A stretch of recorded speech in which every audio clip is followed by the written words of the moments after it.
Hello, everybody. Welcome to the stream. Can you hear us? Hi, Peter. I see you. See, she gets a hello, but I don't. Love you too, Peter. It's because I talked to everybody online. How is everybody doing tonight? Are you excited to meet some of our special guests? We have two very talented people with us today that can't wait to meet you. Yeah. All right, Tim, let's get the show on the road. Sienna, Cool. don't forget to turn off the standby screen. Oh, yes. Sorry, my bad. Rigo's artwork is fantastic to look at, but we're here to see you. Hey, is Groovy Jake here for the Sat historian? I think he's live. How are you, Jake? Yeah, we got, So you got we this- got Jake in the chat. All right. Awesome. So, what we got here today, I am Tim J. Campbell. I am the art director for Season Animated. We also got Megan here, who is our project coordinator and social media coordinator. And say hi, Megan. Hi, everybody. Good to see you. And we've also got Nex here, who is an artist for our season online comic book. He does the coloring. He does the coloring, and he also did the all the artwork for the side story Hair Care. Say hi, Nex. I just did. I talked over you, but I'll do it again. Hello, my lovelies. And we've got two Oh my special. gosh, the backgrounds. It's so good. We got two special guests here today. We've got Monkey D. Landon, who is the voice of Antoine. Say hi, Landon. Waiting for my cue. Go for it. Hello, yes. How's everybody doing? I am Monkey D. Landon, aka Landon Edwards. Either will work. And yes, I'm playing Rotor and Antoine in the show. It's And he's amazing. astonishing. Absolutely Yeah, amazing. Not Thank to you. sound too enthusiastic tonight, huh? We'll try and worm And some impressions out of him later on. I mean, Because we all know you're Yeah. dying to hit some French out of him. it's spur of the moment, and fair warning, my French is absolutely horrible. I will just sorry y'all for that. Landon, say she I do not bon. speak. It's okay. I do not speak French understand. at all. Just so y'all know. I know no words. I know, like, I don't know, maybe one or two, just the basic.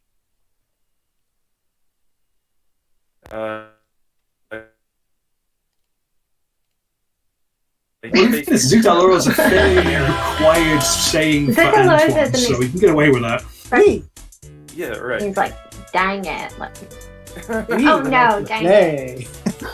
We don't use it in Canadian, but it's like traditional French. Right. Okay, so now let's introduce our very special guest, the person who is the star of the stream tonight, Sienna K. She is one of our amazing. She's done many of the backgrounds for Season Animated, including, and she is right now going to be painting a background for Season Animated here live. You're seeing it on your screen. Sienna? Hello. Did we lose Sienna? Oh, can you hear me now? Oh, no. Oh no. I can hear you. We can hear you now. Hello. Yeah, it's Yeah, lagging just a apparently little a couple of bit. people are cutting out. Yeah. Yeah, running Well, there wouldn't be a Photoshop. season 3 stream without a bit of audio problems. Yeah, I was trying to play the music for you guys, but I think my computer is having a little bit of trouble running everything at Oh, the same no. time. Fine. push comes to shove, I will sing for everyone. I'm sure they'd love that.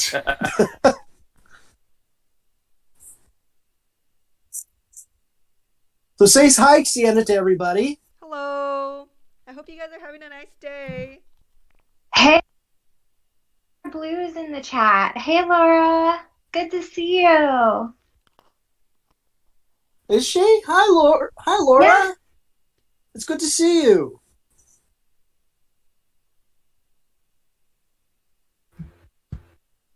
In case you guys don't know, Laura's done the voice of Sally Acorn in our pilot episode, and she's a very talented actress. So say hello to her in the chat, and we'll get started with Sienna's beautiful background and some questions that I think the next has to ask Poor her. Sienna, she's going to get absolutely bombarded with questions from me because Yeah, I've been bullying Keith to get a background painter on to do these streams for I'd like to know the a best couple part of of a things couple of myself, months because now. I still haven't gotten to talk to Laura yet. Josh MacArthur looks like she's using Photoshop, not Clip Studio. Yes, see you can a see little the logo up there. Gets logo in the top left-hand corner. Yeah, I do own Clip Studio, but it's a very, very old version. I had it when Clip Studio... Really? Yeah, when it was called... something Manga Studio? Yeah, Manga Studio. And it's a CD version, and they won't let me update it. So I guess I'll just have to buy Clip Studio at some point. Or, like, it's a subscription-based, right? No, it's not. No. Only when it's mobile, it doesn't just buy it outright. Oh, I see. If you wait for a sale, it's like $20. Yeah.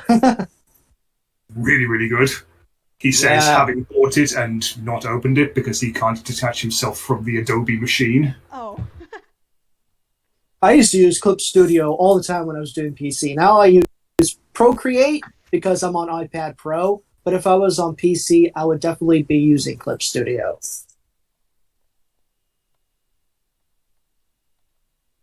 I am amazed, though, Sienna, that you can actually use the rulers on Photoshop. Anytime I try, it just absolutely destroys the frame rate of whatever it is I'm trying to paint. Oh, really?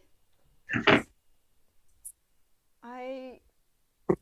don't So, know how to Megan, use them. do you have questions for Sienna about her involvement with season? Well, I did. She did mention that she was recommended to us. So I'm curious to know, Sienna. I am an animator, and how did you find us? And what makes you stay? Like, why do you love us so much? I mean, obviously everybody knows why, but I want to hear it from you. All right, you cut out Because just of me, a isn't little it? bit. It stayed for me. I think I was zooming in on Oh, Photoshop, did I? and then it cut you out. Oh, okay, let me start again. So, okay, tell us a little bit about you. Are you a student? Are you a full-time animator? And how did you find us?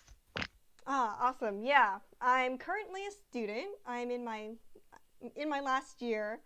And I was recommended. I think one of my acquaintances actually, I think, applied to one of your positions or was asked to join your project, but then he wasn't able to join, and he Probably recommended asked. me. Yeah. So that's how I ended up here, and I like hanging out with you guys, even though I've never met any of you guys in person. From what I've seen through the Discord and you guys chatting, you guys are all really fun. And Yeah, this is the Very first fun time we've environment. gotten to actually like talk even Oh. vocally, which is really cool. And actually, this is really something important to bring up for you guys. As you know, we are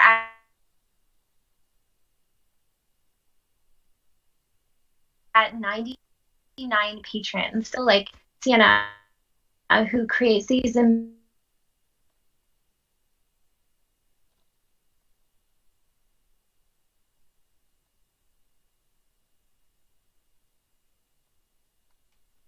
you got maybe Make it 100. 100. Yeah, to 100. Man, Sienna has made bank on this project.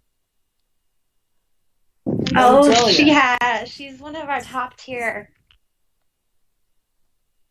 I just want to let you guys know when I'm certain actions that I take while painting, it cuts off the audio and I can't hear what you guys are saying. And I was the one who was going out and getting like background artists and inquiring, so I remember like that whole thing. Going and asking people about if they wanted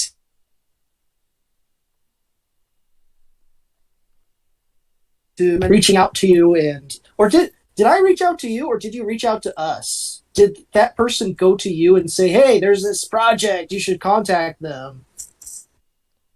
The person actually reached out to me, and then I reached out to you guys. Yeah.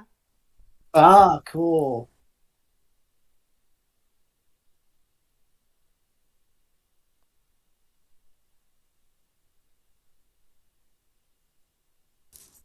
I hope you don't mind if I start bombarding Sienna with questions, because I'm an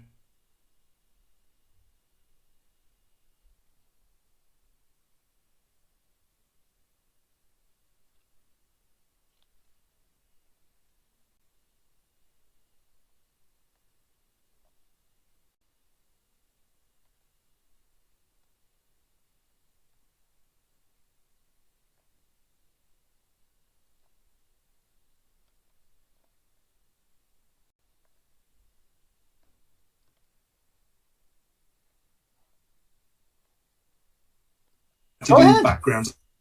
I want Sienna, you've been with us a while. He's our Antoine and our rotor. So, Landon, can you tell us again, because I know you were on our last stream, Yes. how you found yourself to us and why you chose to be part of this project? I got the privilege of watching your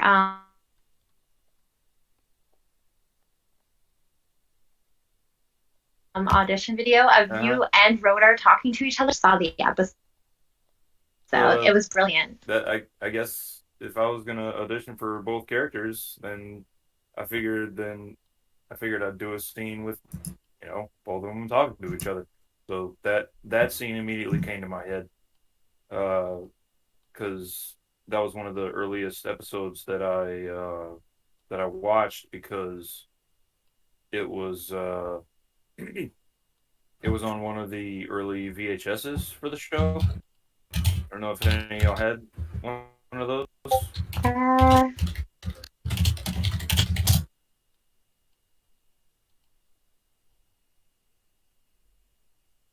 Didn't anybody hear anything I said? I did. Okay. Oh, sorry. I was just talking about saying that we were just getting the monkeys sorting out with the tech issues. Yeah. I was just trying to make sure that people could actually see it, because obviously the stream's still happening. I just wanted to make sure that the stream hadn't completely stopped 100%, because that could have been weird. Yeah, we're getting a lot of feedback from our audience that we're cutting out right now. How are things right now, guys? Is it a little bit better? We'll just give things a minute or two, because it will take about 2 minutes for things to buffer on the stream end of things. Oh, okay. Well, it seemed to be better here when I was looking at the stream just then. I turned off my mic to see the stream and how it was. It looks like it's getting better, but yeah, I mean, I'm seeing the stream is perfect in terms of the video. Sienna stuff's coming around clear. I'm sure the audio's coming across okay. Give us a wave in chat if you can hear us. Yeah, and then I'll continue harassing Landon. So you may have to repeat yourself there, not Landon. Well, if everybody can hear me, I think so. All right. Yes, we've got yes. So far, it good. Excellent. Carry on. So yes, yes. To answer, good old groovy Jake in the chat there. Yes, it is the episode where Antoine tries to capture Robotnik. Hooked on Sonics was the name of the episode. I still love that is the. Are you able to do?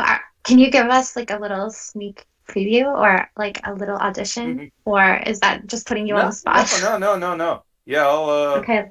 Yeah, I'll do the scene. Yes. Hopefully word for word. I can't guarantee it, but I will give him a shot. Here we go. What's up, Antoine? nothing is up. It is what is down here that is so terrible. Like what? Like the love of my life is crazy for a fuel. A fuel? Yes, a fuel! A fuel! Why is my English so hard to understand? Something like that. That's That's amazing. also good. Give him a round of applause. Fuel is a stupid person. Oh, you mean a fool?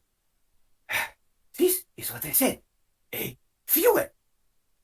Oh, see, princess. She is not even noticing I am alive. I have horrible stutter. I'm so sorry. I'm loving it. I'm really feeling it. That is so good. That was Oh. really good. Well, Sonic's a tough act to follow. You'd have to do something pretty major to get her attention. For instance, like what?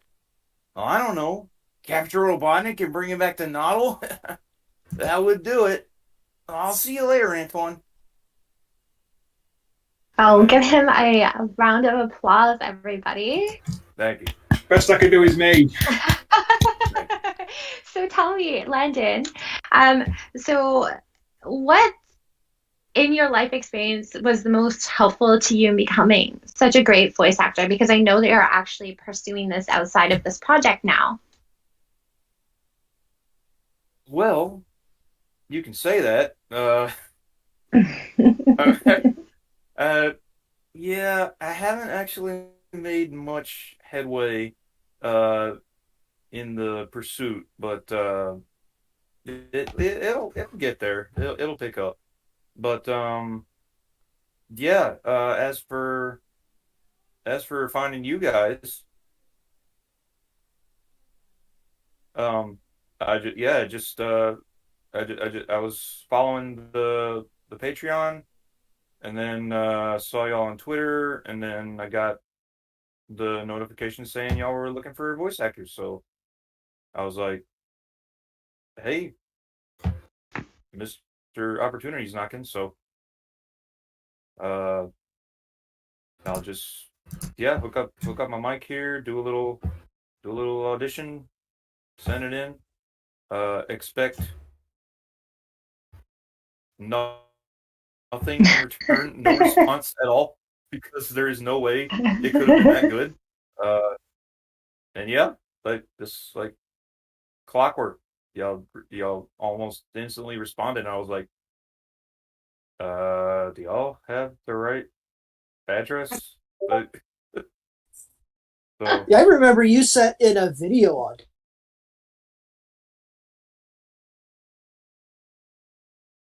It was yeah, amazing. well, I guess part of me thought that it was part of the requirement. I thought it was required. I don't remember making that a requirement. Well, yeah, I don't know. I just felt like, Well, let me tell you, it set you apart. hey, yeah, uh, yeah. I just felt like having that presence, being, uh, having my face, right there to attribute that uh, to the voice. Yeah, I have to say that when you see this audition video, and we may release it, you can actually see his face change with each character and which emotion he's going through. It was like you were actually watching the show. It was really cool. According to all the feedback that you're getting over in the chat, Seeing it looks that, like we're not. yeah. Well, I'm seeing it right now. Yeah. Thank you guys. Thank you so much. That really Awesome. means a lot. Okay, so Thank you. next, I think you wanted to ask Sienna some questions, and we've got some questions building up here about the backgrounds. And we actually have Carlos in the chat, who is another one of our background artists, and he's from Brazil. So just so you guys know, we have like a global team. We have people from all over the world that are working on this project. So that's what also makes it super Hey, special. Carlos, welcome. Carlos. You're the man, man.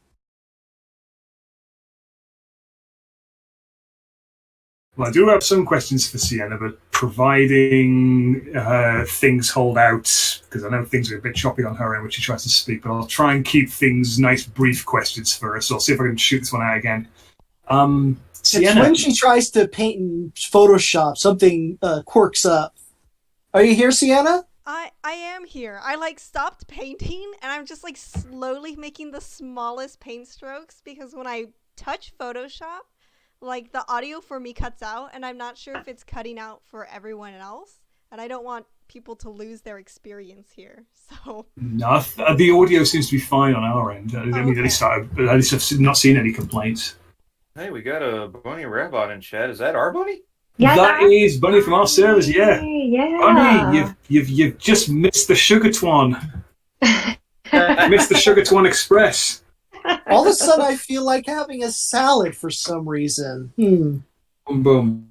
No context for people who are not in Discord. Yeah, you should be in the Discord. Get in the Discord. How dare you?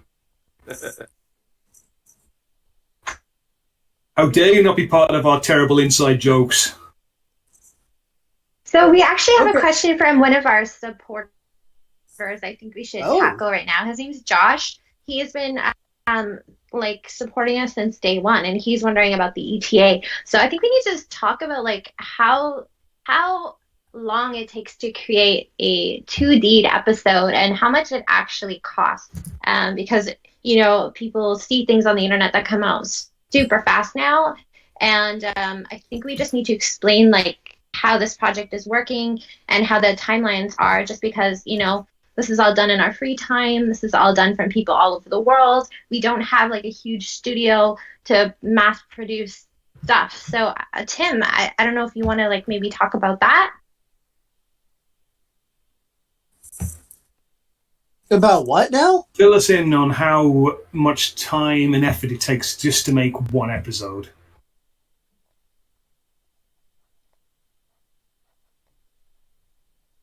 Yeah, it's taking to get this done within the year for sure. I mean, we started this project 2 years ago and that was just pre-production. And we were getting inquiries of people wanting to support it. We were trying to track down background artists, voice artists, and now we're finally into animation. But we got a lot of animation to do. We've still got quite a bit of backgrounds to do, even though we've made some great progress. Exactly. So it's going to take a while. It's not Did you going to say be- you needed more background pages? Yeah, we do. We do need more background. I'll keep myself over here and stop salivating. I was just gonna say about the you know that one clip that y'all put out with Oh, yeah. with Sonic in the tunnel. Guys in the chat, did y'all see that? Did anybody see that clip?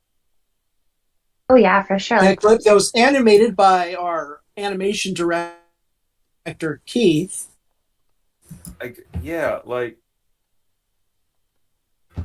There's no telling. I mean, he can probably tell us, but I don't even know how long that took, and depending on how long that took to make.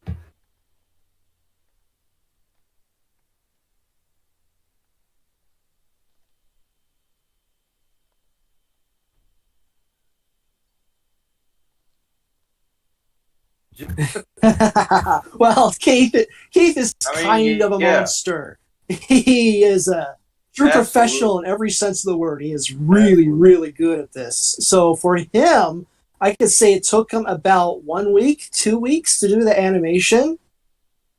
But that's because he's very I want to good. see He was Keith in very action, good. actually. And this is a distracted Keith, not even a fully cognizant one. Check out some of our other live streams. He's actually done some of these scenes live on air. In fact, some of you guys have seen it. Yeah, we have like some pretty talented people, and it blows my mind every day working with all these individuals from all over the world with different backgrounds that create beautiful art for all of you fans. That goes for our voice actors too. Like they're all over the world as well, and We are so thankful to have them. Laura, I'm so thankful you're here. Unfortunately, you have to wait about 2 minutes to get a response because of the buffering. Yeah, that is delayed a bit. Oh yeah, Bunny mentioned that in her Knothole virtual reality world, she's got a recreation of Knothole. There's a working VCR there which actually plays the season 3 clip of Sonic in the Tunnel. Oh, Bunny, you're so incredible. I gotta check that out. I gotta see that. Vero has what is the most difficult part of making the Making background? them on that computer. Sienna? Because it's not letting her. I don't even think she can hear us. Sienna, you. I heard the question. I heard it this time. I'm gonna stop painting real quick so that I can hear you guys while I answer. But I think the most difficult part for painting the backgrounds for me is actually like getting started. I don't know if you've noticed, but I'm like struggling just a little bit, and I'm just trying to figure out the lighting. So yeah, just getting started, figuring out where all the shadow shapes go, because those are what actually brings out the form and makes it look 3D and real. Killing it. And then you Since Sienna's currently capable of talking, I'm going to punch some questions at her. So, Sienna, just a quick question. What got you into background illustration specifically? Did you go into things thinking, I'm going to be an environment illustrator, or did you start out with like characters and slowly fall into it? I think it just I really don't know exactly. I went to school I'm going to school for animation and illustration, and I think my program is known to like bust out like strong painters, and I think that's exactly what happened to me, and I've just fallen into the role of background painting. I've done a few other projects as a background painter as well, so I think it's just I fell into it. Yeah. Ooh, would you like to plug the other projects? Are you allowed to plug the other projects? I suppose is the better question. I think I can. A lot of them were BFA thesis projects for upperclassmen, but one other professional project that I've done is for a short film called Cat and Moth that I don't know when it's gonna come out, but I think next year. I don't know. So do you work exclusively with environments, or do you dabble in other aspects of the animation as well, like characters and stuff? I don't work exclusively in backgrounds. I do character design, and I have worked on a few projects as a character designer. But basically just backgrounds and characters. I don't do much color or prop design. Yeah. So that's cool. What's your favorite type of environment to paint? Do you have any that you go, oh yes, I get to paint this, or any do you dread painting? Honestly, I don't know if I'm like, oh yeah, I'm painting the background. I know.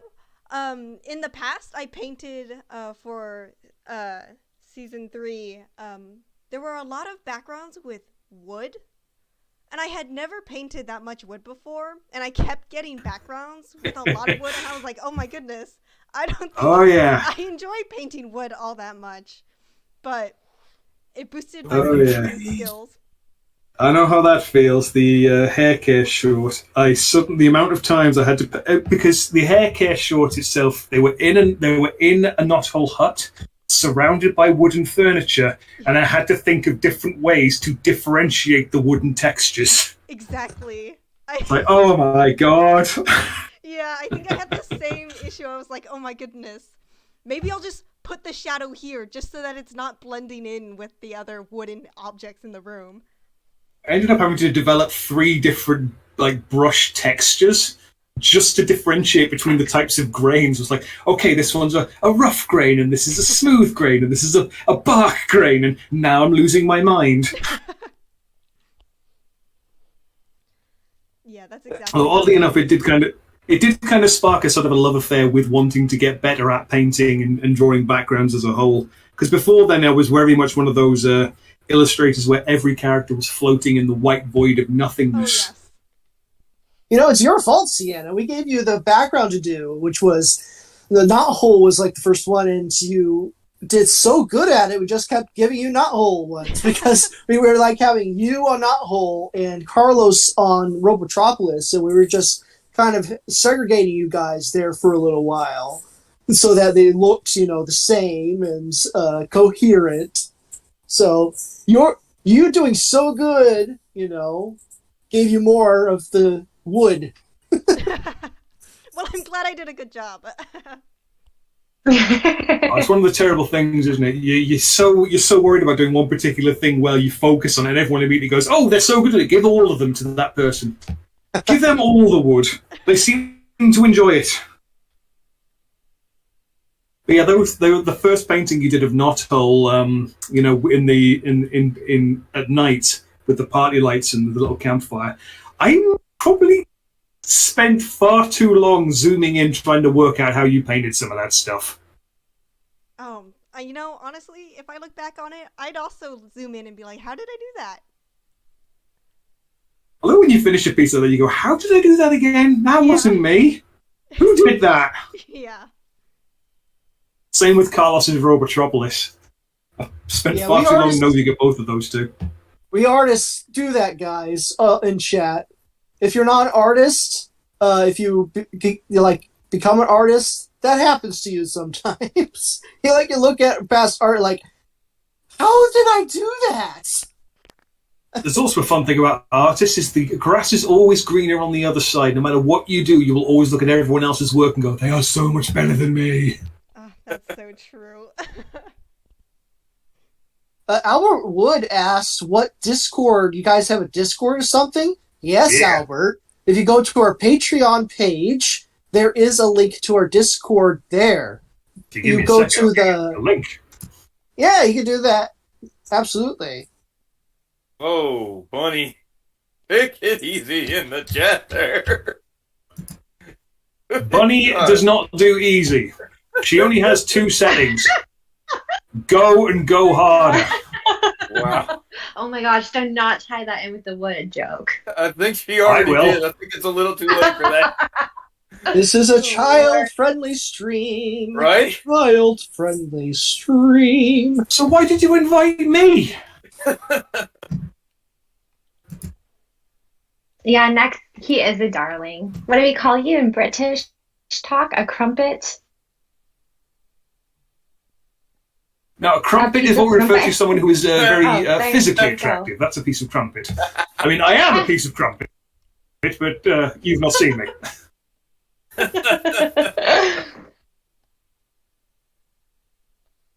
Here's a crumpet. So, Sienna, here's an annoying technical question for you, because I use Photoshop as well, and it drives me absolutely crazy. How do you handle blending with Photoshop? Do you? Because I know some artists will try using stuff like the smudge tool to blend sections together. Others will just paint over them with like an airbrush. Or how do you manage it? How do you handle it? I actually have a lot of people who ask me that question, and I honestly toggle from my brush to like the color picking tool, and I have my brush either with that pen pressure sensitivity to do like different types of opacities, or I just lower the opacity in general, and then you just color pick and then paint, and then you color pick and paint, and it's kind of tedious and maybe not the best way to go about it, but it gives it that like painterly feel, and it feels less like an airbrush where it almost feels a little more mechanical, so it looks a little rougher and more hand painted if you do it like that. But if I'm tired, I do use like an airbrush and then kind of go in with the method I said before and try to just tweak it a little bit. I feel kind of better now because I have the same thing. I just have like one hotkey toggled to my eyedropper tool. I'm just constantly going in the middle section between where the colors are blended and picking like one bit of color there and one bit of color there. And I think I'm doing all this wonderful subtle blending, and then I zoom out and go, I can't even see it now. Exactly. Yeah. Sometimes you can't even tell what you did. Yeah. I've never heard of doing that before. That's interesting. You've never done the eyedropper toggle? No, never done that. Hey.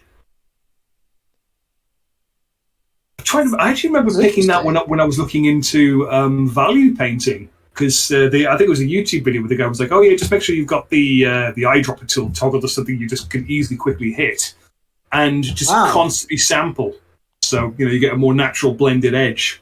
But I've noticed, like I said, some Photoshop illustrators out there, they specifically have like a texture brush bound to the smudge tool they use to try and blend stuff, and that's never worked for me. Yeah, I've either used the blend tool, or I usually just separate the colors from each other. I like isolating the different shade layers. So I've never considered being that destructive, where I just go in and I drop a color, then paint, I drop paint, I drop paint. It's not something I've great. ever What we're doing is destructive to you, is it? Rude.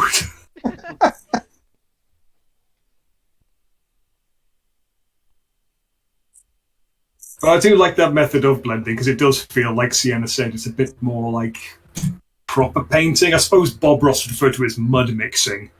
But it gets that kind of old cell look, because they didn't have fancy blending tech back then. So hey, I gotta cut in because Mr. Rousel has a question for Madame Sienna. So he says, how do you go about choosing a decent color palette? Because I struggle with color and I feel there's a lot of trial and error in finding good colors. I was struggling with that earlier today while I was doing like a personal piece. And I was like, how do you choose color? And I asked that question and I was like, I guess I mostly just try to do, I try to stick to the primaries, I guess. But you like just alter the saturation or alter like the tonal values. But I mostly just stick to the primaries, because they just work so well together. I'm not very good with color. I'm not very good at choosing a color palette. I'm sorry, that's not that helpful. I've actually got I've actually got something that might actually help for this one. Who was it who asked? It was Stout, was it? I think Keith asked. Who was it? Oh, was it Keith who asked the question? Oh, sorry. Yeah. I thought someone said something else for a second there.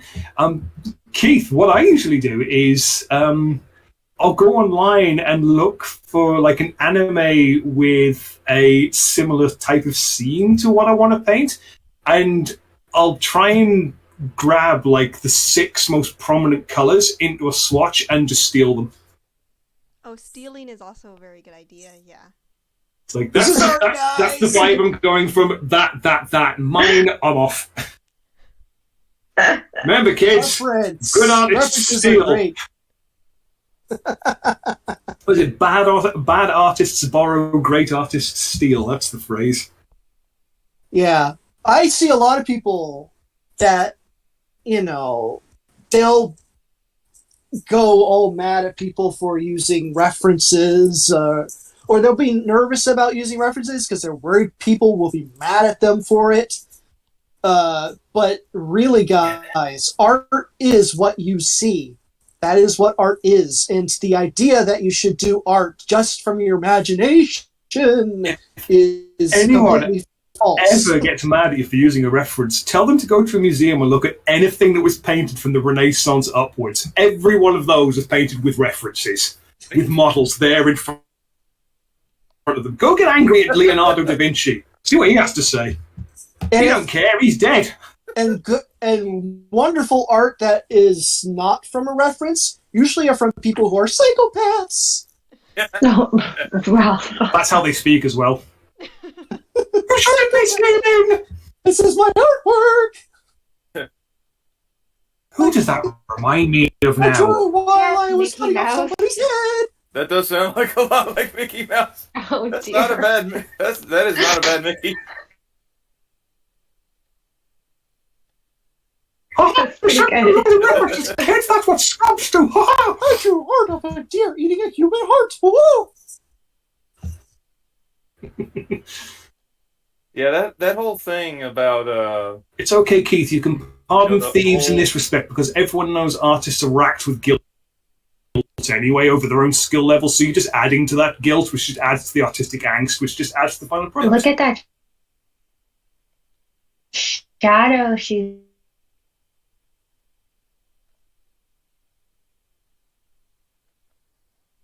doing. That's going to be my final question. beast.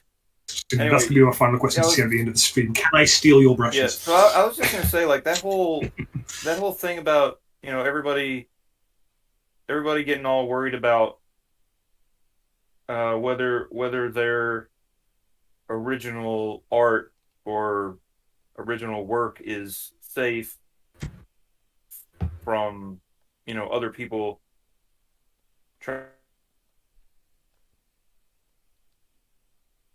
to come in. Can't put that out. I did that first. It's like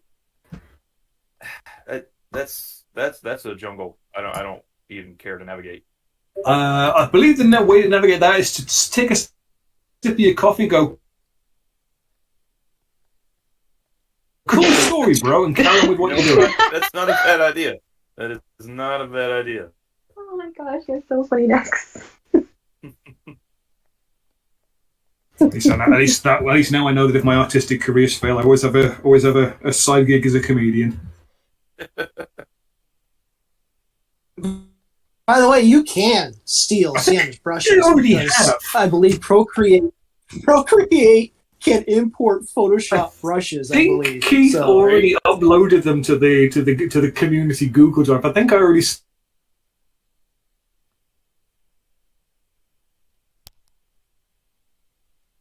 Some piece between myself and Keith. He did all the characters, and I did a background painting of a Robotropolis street. Keith's canvases are a bit bigger than what I'm used to. I normally painted around about 4,000 pixels by 3,000. It's not very big. I thought they were. Now his are like 10,000 pixels big, and then when I tried painting at that size, all of my Photoshop brushes broke. None of them worked at that size, so I had to go scrambling Yeah. to try and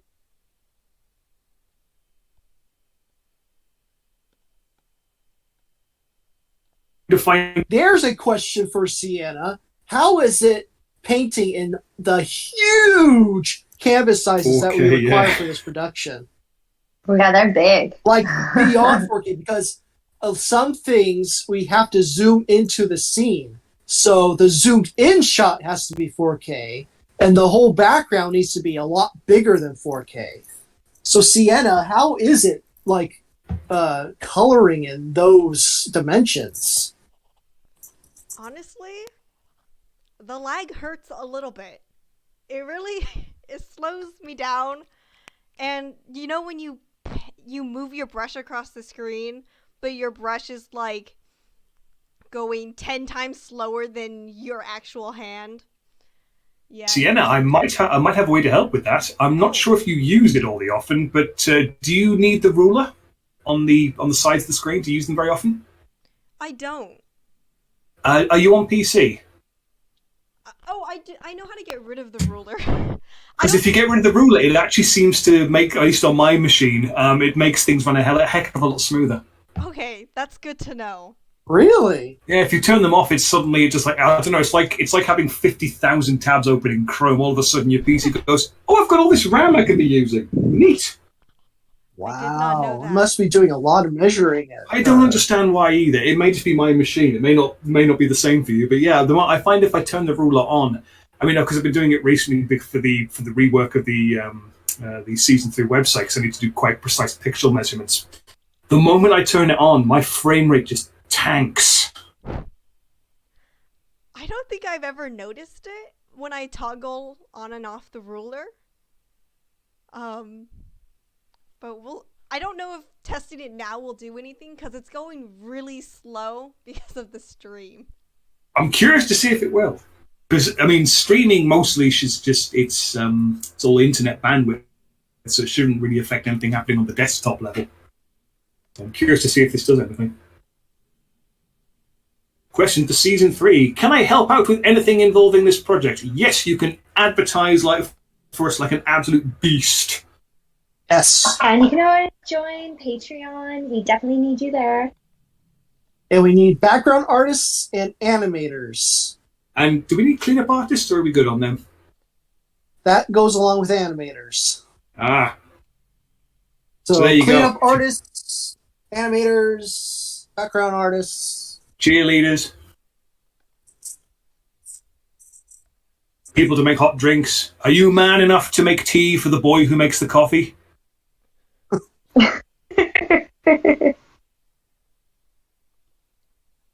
Is there any voice actors there from Fanatic Mitchell? We have one voice actor that is in the stream right now, which is Monkey D. Landon. Five questions. I'm here.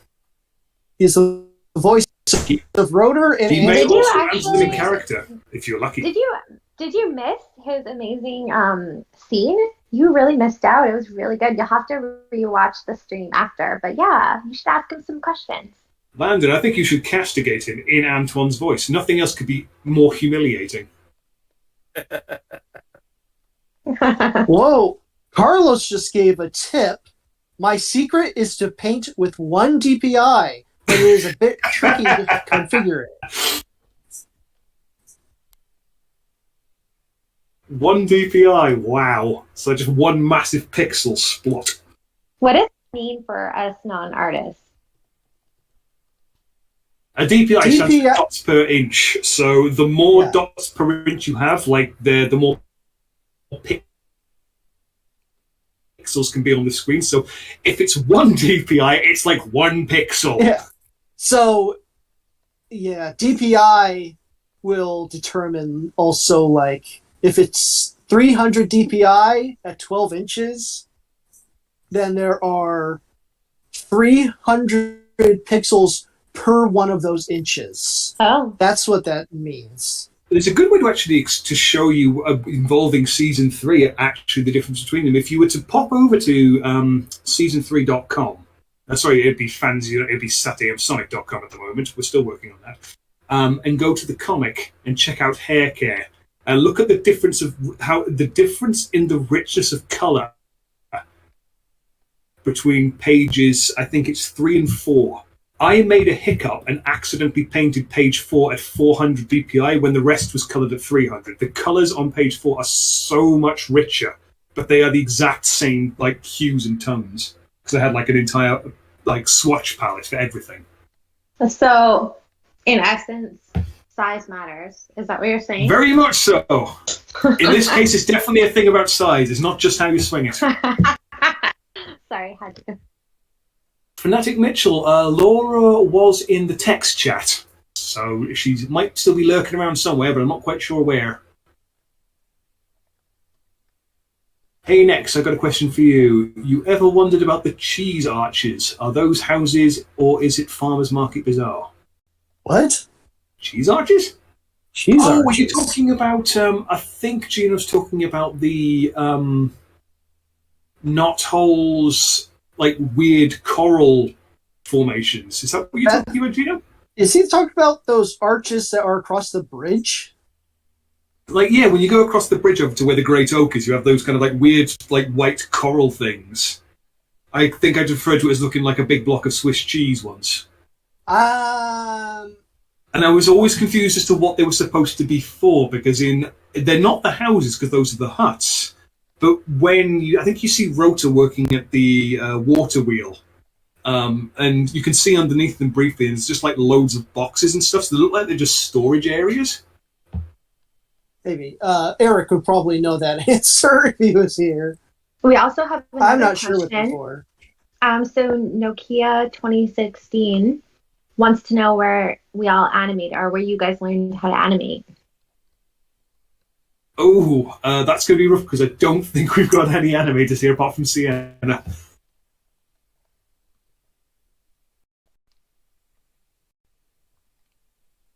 Sienna Tim's doesn't learning. animate. Yeah, but you guys also went to school for art, no? Tentative, yes.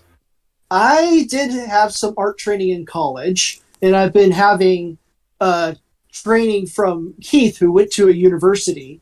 He was very gracious enough to give me university training, and with art in general and in animation, I've been learning some cleanup stuff.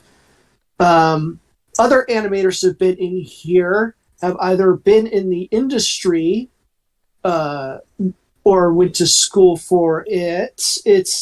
We get animators from many different places, so it's hard to say like where they got their animation knowledge, because we don't really dive that far into their past. But it's likely It's basically cuts off they a got can taught you by draw somebody good? or they went to school. It's send portfolio. Does he draw good? Yes, take. Ask questions later. Was the question what program people use to animate in, or like where they learned to animate? Like where they learned what their official Oh. training was. I learned to I've been learning to animate at school. I don't animate for the season 3 project, but yeah, it's definitely a skill that I've only acquired at school. It's a very difficult skill because there's very specific techniques that you need to make it manageable and to be able to work in the industry effectively. If you aren't taught how to do it, then working with somebody in animation can be very difficult and very confusing. That's one thing I've learned from being taught by Keith. There's some very interesting rules in animation. I'm just curious as to whether or not, at least amongst the rest of you guys who work in the art sphere, am I the only stupid person who, whenever he encounters something that looks stupidly complex and difficult and, going to require so many years worth of time and investment to learn, your immediate reaction was, ooh, gimme. Let me at it. And just dive in like an idiot. Oh no, I do that. Wait, what was that question again? When you encounter something, like say for instance when Keith is trying to show you like the more advanced rules of animation, instead of like taking things nice and slow, your first reaction is to just jump in the deep end and go nuts. And then try and swim your way to safety. I've had that reaction to one thing, and that was the structure of story plot. When I was in college, I took a script writing class. I actually took all 4 levels of it. And the first day I went to level 1 of script writing class, my professor put up the plot line, a general structure for American cinema. And it had the whole thing there from start to finish of how a story is structured. And when I saw it, I physically drooled. I was so excited. I was so thrilled. I just wanted everything at once. Like, give me this. This is so amazing. I've got to learn this now. This is like everything I've ever wanted. And my professor saw it too. He saw me like really, really excited. And he's like, hold on. Don't get in too quick, because if you take in all of this at once, you're going to choke. So just bear with me. We're going to learn this one step at a time.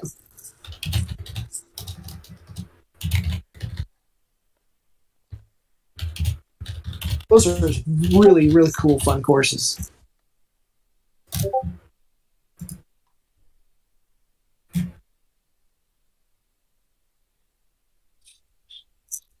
All right, goodbye. Good old gravy, Jake. Not again. Tim, can you do me a favour? I'm not sure if you've actually got the admin privileges, but there's a chap who has been, for the past couple of streams, being a bit of a nuisance for all involved, called Walter Boss the Man. If you can ban him, that'd be great. Is he in the chat right now? He is. I've just put him into timeout. I don't see him. You might have to look into the user list. So, into participants. Yeah, Walter Boss the Man. He basically just comes into the chat and harasses people.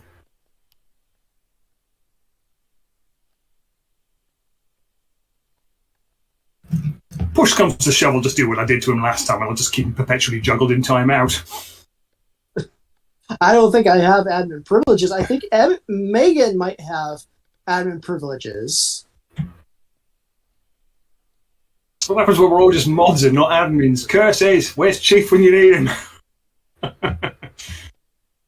Yeah, if you were going to disappear because of that chap, Jake, don't worry, I'll keep him on lock. I kept him on lock last time, I can do it again.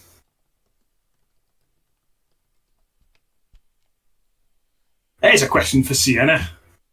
Now, this is a very personal question, Sienna, so you are free to say no.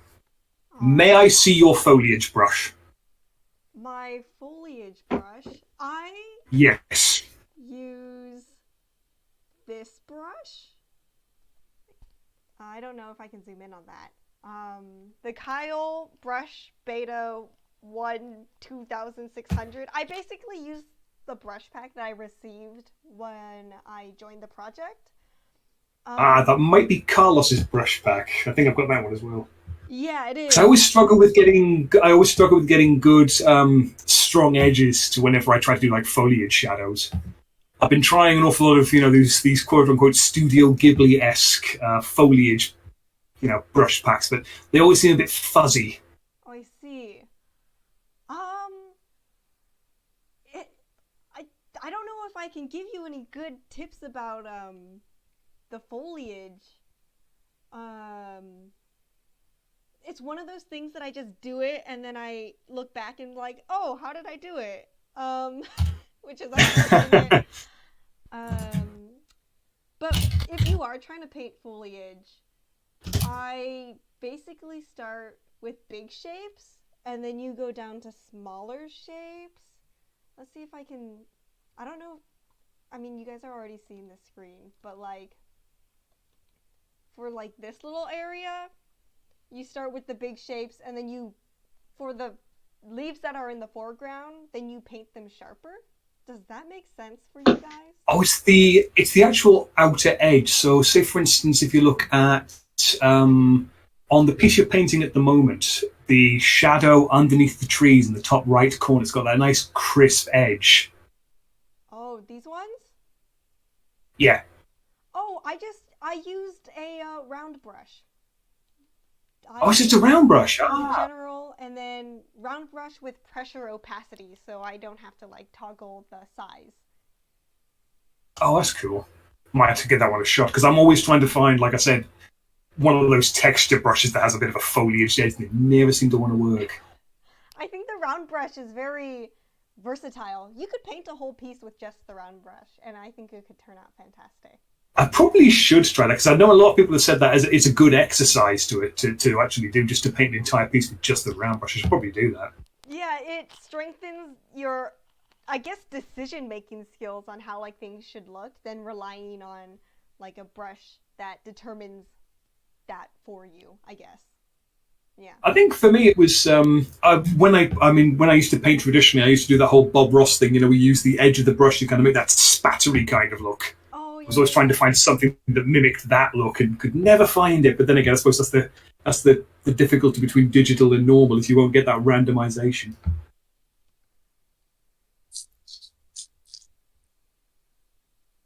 Yeah, I know what you mean. I'm loving the sort of gradation tone there. You can get that nice warm sort of. You can really tell it's going for kind of a morning feel with that. The sun's starting to rise, but still like all that deep shadow in the back. Really love it, and the long shadows from the huts. Very nice. I got a question here. Do you take classes like illustration and sequential arts? My recommendation is to take basic foundation art classes first.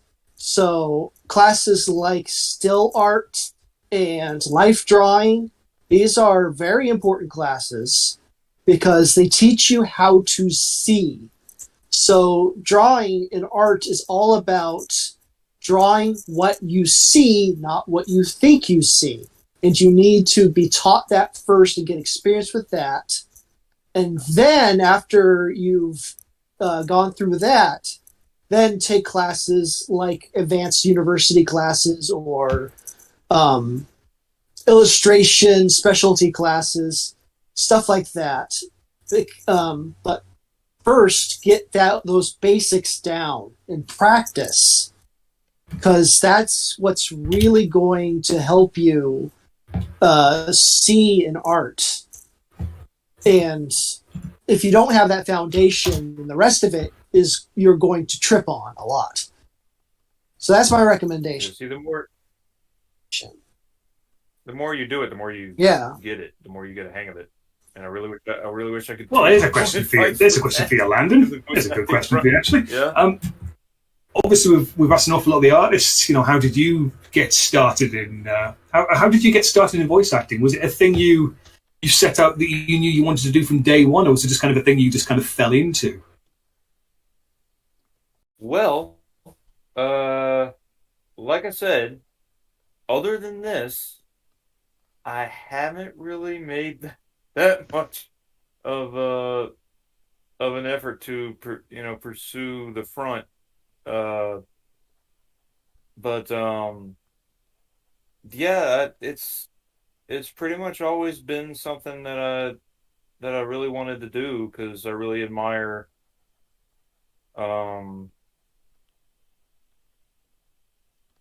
those guys in the field. Rob Paulson, of course. Maurice LaMarche, Jess Harnell. All those guys. They were my childhood, and they still are my childhood, because they're still working, which is astonishing to me.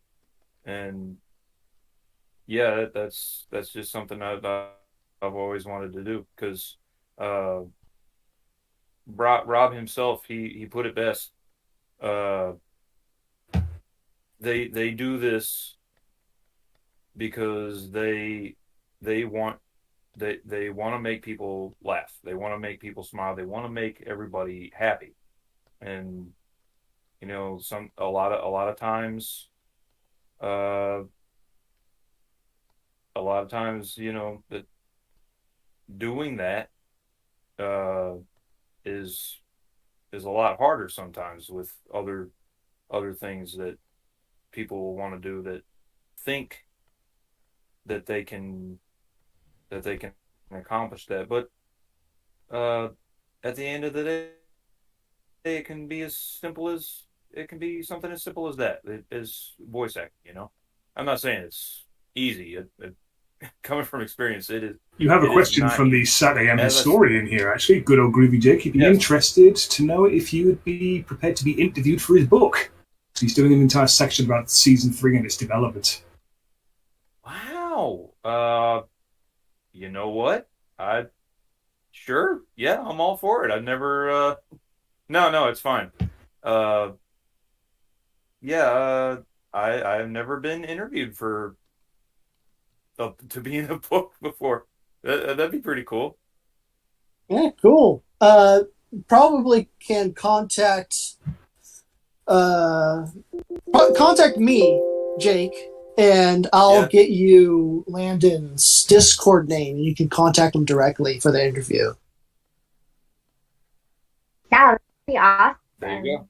I can't wait to see how the book will turn out. And those of you guys that were curious about other scenes that other backgrounds that Sienna's worked on, I have posted one on our Twitter. And so, ooh, you're a bit breaky-uppy there, Megan. Yeah, you might want to try that again. We got as far as you posted on the Instagram.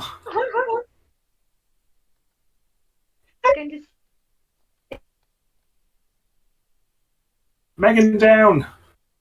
Megan's being gobbled up by the digital monsters. She's being roboticized. Yeah, we can hear you. We can hear now. You're cutting out. Okay. You're cutting Better? out there. That's better. I A little bit. I think. Okay. I posted one of Sienna's finished backgrounds on our Twitter, so make sure you check that out. It looks really good. Question for you, Sienna. I saw that. It does look really From good. question for Sienna from Wise One, how long does it roughly take you on the backgrounds, and how many have you produced? So I think he means how long does it take for you to paint each piece, and how many have you done? So it depends on the background, because some of the backgrounds are really big, or some of the backgrounds are very detailed. And so something like this probably would take me maybe like 3 to 4 hours, but something with more details would push to like 5 to 6. How many backgrounds I've painted? Maybe for this project, maybe, is it 18 maybe so far? I'm not really sure. You lose count after 5. So, yeah. That's a lot of backgrounds. Oh, that's a really good question from Geno X. Is it easier or harder to try to replicate traditional cell work on a computer than to just do it by hand? Depends on what your skill set is. An artist works really well with the media they are trained in. If you try to do something in a different media technique, like going from digital to traditional paints, it's going to be very different. The brush will act differently. The paints will act differently. I can't paint. I do a lot of digital work. I can do traditional pencil and ink work, which is great. But I cannot paint. Just because you're an artist doesn't mean that you can just flip from one media to the other. So it depends on what you're good at. I seem to recall you painting a very good image of Sally Acorn swinging away from an explosion. That was digital. Even so, when you say painting, I just apply it to the skill rather than the medium. Now, if you were to say watercolor, that's different. Painting media, so like actual physical paints. I'm going to be snitty and just complain about the semantics then, because like you can say painting and it can mean a wall. You know, could be more specific than that. So you say you can't paint. I think you would mean like the skill set rather than the specific mediums. No, media. So physical paints and stuff like that versus doing those paints digitally. It's very different. It feels different. So I will say this though when it comes to painting, because I mean I used to paint with acrylic way back in the depths of time. One of the things I have found though is that some of the lessons you learn from painting traditionally will carry over to digital. I mean, for example, if you watch your Bob Ross, some of his techniques are, for instance, working from back to front. So you start with the sky and then work your way forward. That all works. The ideas that he teaches with regards to how to use value, like stuff in the distance, will always be lighter than stuff closer to the viewer. That all still applies. So the basics from painting are pretty much universal. Doesn't matter what medium you're using. But like Tim said, and like Sienna has said, that you can have all the fancy brushes in the world, but then you're going to get different effects depending on how you use them. Yeah, replicating the painted cell effect, at least as far as Satty has been something of a holy grail for me for the past couple of months. And dealing with programs and software can be a little daunting for somebody who is just traditionally painted as their medium. And they're going to paint differently because digital paints, it's programmed. So when you're using your hands, that how that works traditionally, and then you go to a digital thing, like you're doing it like on a screen instead of on one of those boards, it's going to stroke differently. Your brush is digital, so it's going to have its own ideas how it randomizes your stuff. You can't splotch things like you could before in predictable ways. It's very different.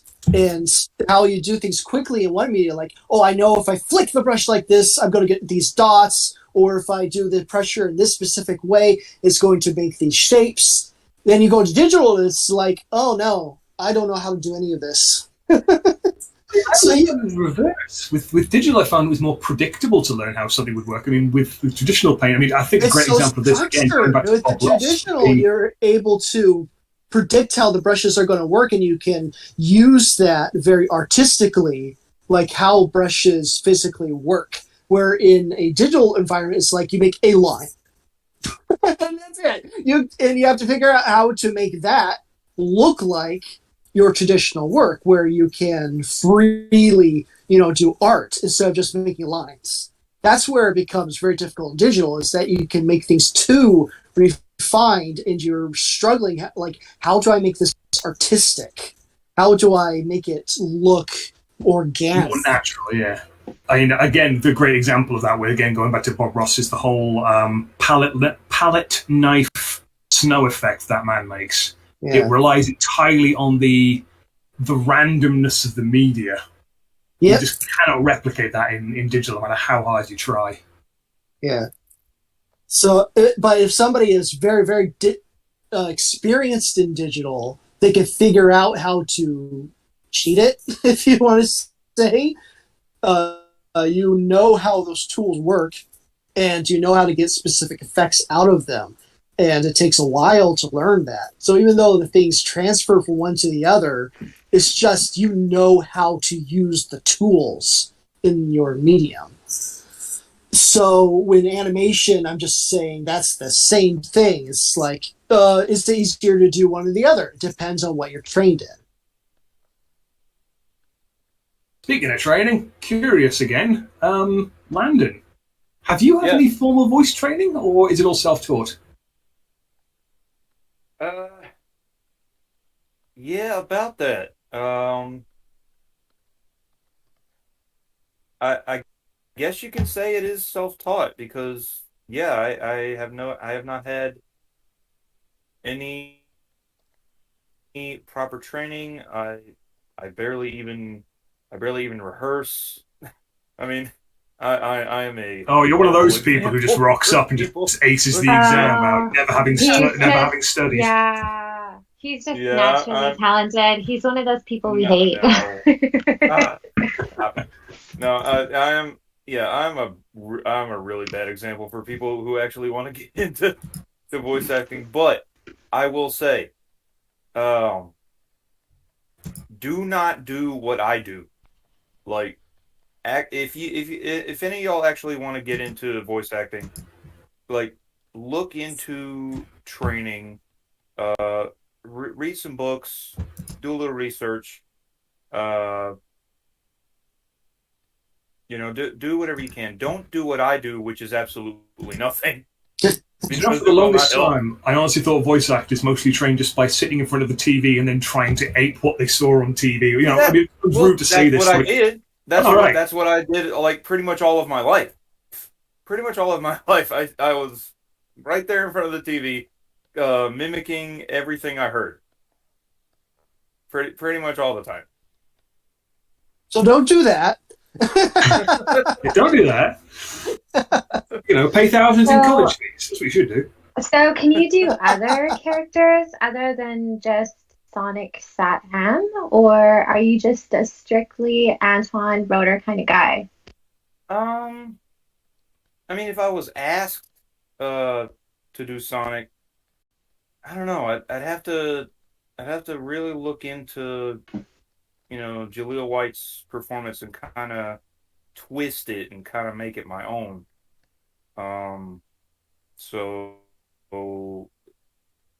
If I were to go way past cool, that's my take. Voice actors, I've heard they gotta really research the voices before they'll go into it. Like, here's my voice. You gotta develop that voice.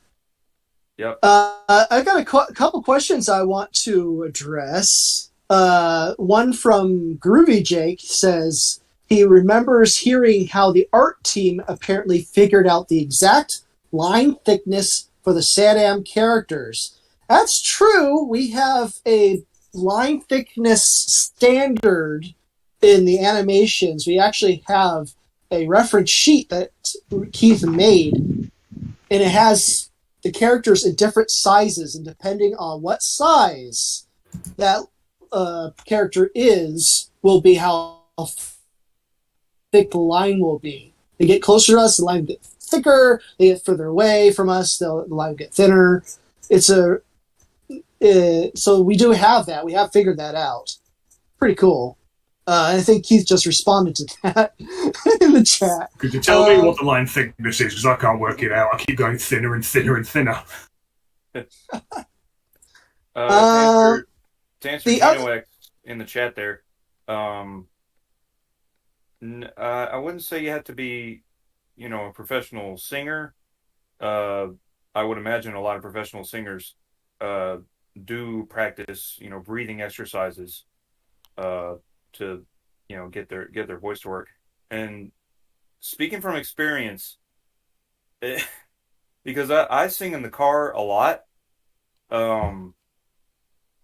If you do not hydrate, and I'm talking water, not anything else, if you do not hydrate, and if you do not breathe properly as you are singing, you will injure yourself. I'm speaking from experience. Can only imagine what it would be like not drinking water and then trying to do Dr. Claw's voice. You would destroy yourself. Oh my god. Yeah. Good God. There is a question that was... Next time, Gadget. Oh my god. Dude. You killed me with that. Yeah, I'll give you that one. Are there any voices you wish you could do? Like, you just look at one particular voice and go, I wish I could make that man's voice. Oh, man. Let's see. Yakko Warner. I don't know Really? how Rob is still doing that, because I can't get that high. I still can't understand how he can get that high. It's insane. And then I was going to ask if you could do any more of Rob Paulson's voices, because I was curious if you could do a Yakko. Well, I can probably do his portrayal of Donatello from the 2012 Teenage Mutant Ninja Turtles. Cowabunga, dude. I wish I'd seen that series now. Wow. And that's an impersonation of an impersonation, I guess. Which you can't really. You can't. I know the feeling though. It's like I look at was it Richard Stephen Horvitz, the person who did the voice for Invader Zim. I wish I could laugh like that guy. Oh my god, dude! I have no idea how. How does he do that? I've no idea. I'm convinced it's witchcraft. He's got some sort of voodoo doctor somewhere. Just supplying him with fresh souls. Pretty much. Yeah. So there's a question that's really, really early in the chat I've been trying to get to, but I haven't been able to get to. It's a question of who asked it. I don't know who asked it, but somebody asked how difficult it was to find voice actors that could replicate the voices in Sonic Season. It was easy and difficult. Some of them came pretty fast. It didn't take very long to discover Landon. There was a reasonable amount of time, but it wasn't very long. We already had Sonic and Sally when we were starting the project. They were immediately on board. The hardest one was Bunny. Bunny Rabbit was extremely difficult to find, and we were trying to look for the longest time. And many people tried out, but it was never quite right. No offense to the people who did audition. You're all awesome. We just didn't find it quite right for the episode. And it wasn't until Gloria did her, I think I'll try out just as a backup, because we're trying so hard to find these voices and nobody has gotten it quite right yet. So she wanted to just be a backup, try it out, and it was perfect. Yeah. which was amazing. And we finally had our bunny. It's like, oh my word, this is amazing! So we were very, very excited about that. She was under your nose the whole time. So yeah, I just wanted to point out it took me a while to figure out that the Boney Rabbit in chat is not Gloria.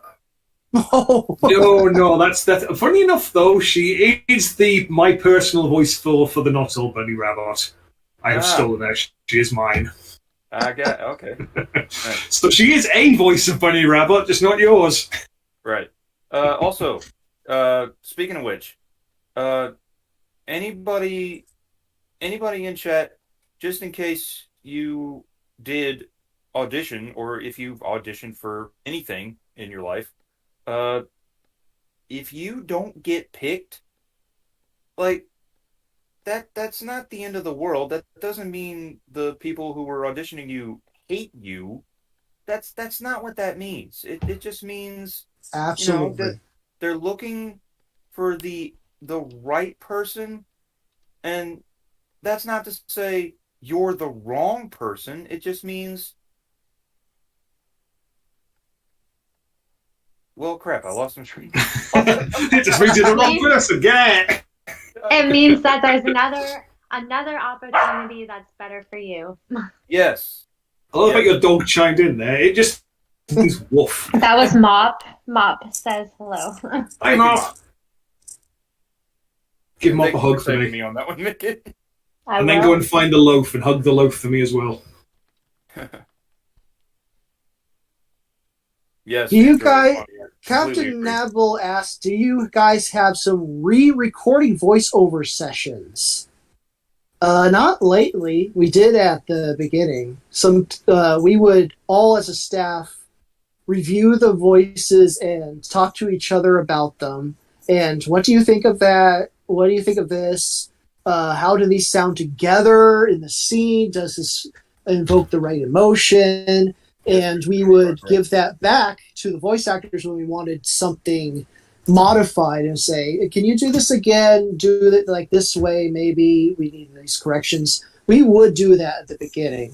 But now we have all the voices pretty much figured out, so we haven't done that lately. Yeah, I did have to do multiple takes.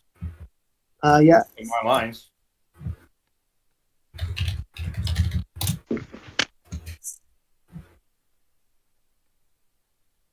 Yes, Andrew, she was also Chucky. That is correct. You might remember Chucky. I love A lot of Chucky. your childhood.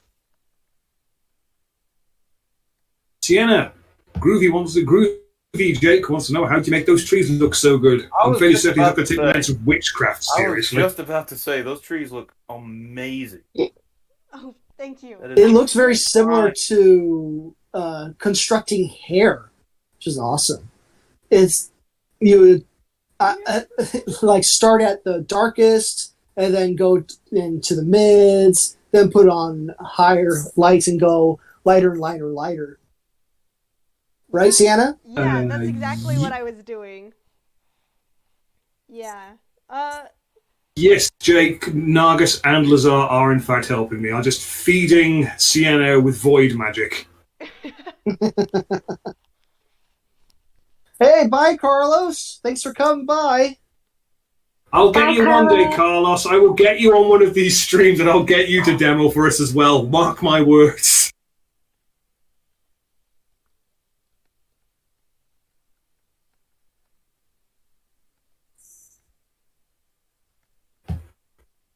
Oh, well, Captain Nibby, we're not in post-production yet. We're in production right now.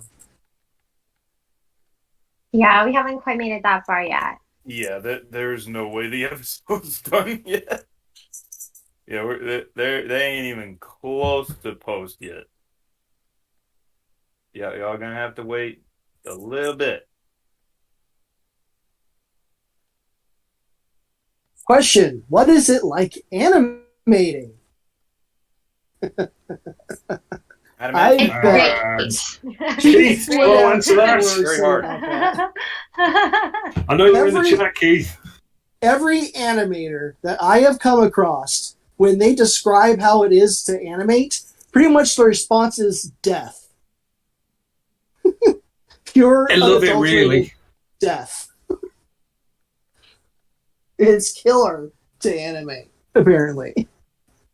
I imagine it's one of those things where once you get into it, you really start enjoying it. Like Sienna says, when she struggles to get started, but once you like really get into your stride, you absolutely love it, and then you stop, and then you know, no, I've lost the magic. So I imagine it's the same with animation. You know, once you get into a good rhythm. Christy Kuhn, Christine Kavanaugh, unfortunately, passed away a while back. As for Jaleel White, I don't know. What is Jaleel White doing right now? He's promoting his new business that we won't mention here. Okay. I didn't even know he had a new business. Oh well, I'll have to look that one up later. Yeah, we're not going to talk about that. No.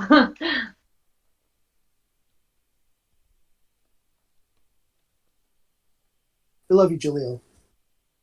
Yep. I will say though, do y'all remember Sonic Underground?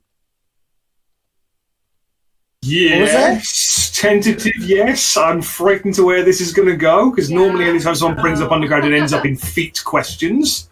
No. No. I don't know. I love White. I love him. I love him as Sonic. I even loved him coming back as Sonic in Eddie. Don't say Brock. It's not Eddie Brock. That's Venom. Eddie Brock. That's a different. God, what is his name? Some guy that did the Mega Man fan film. I know the one you mean. Yeah. He also did a Blue Sonic Core short Studios? film. Yeah, Blue Core Studios. The director Eddie. He got Jaleel into voice. He did like a CG Sonic, and it was like in the forest with the SWAT team. It was very strange. Yes, he got with a load of gamma robots. He got Jaleel to do Sonic, and that was awesome. He still had it. Amazingly, he still had it. But as for Underground, you didn't like him as Sonya. You know what happened? I don't know what happened with that. I don't think anyone knew what happened with that. I don't even think the people making it knew what happened with that.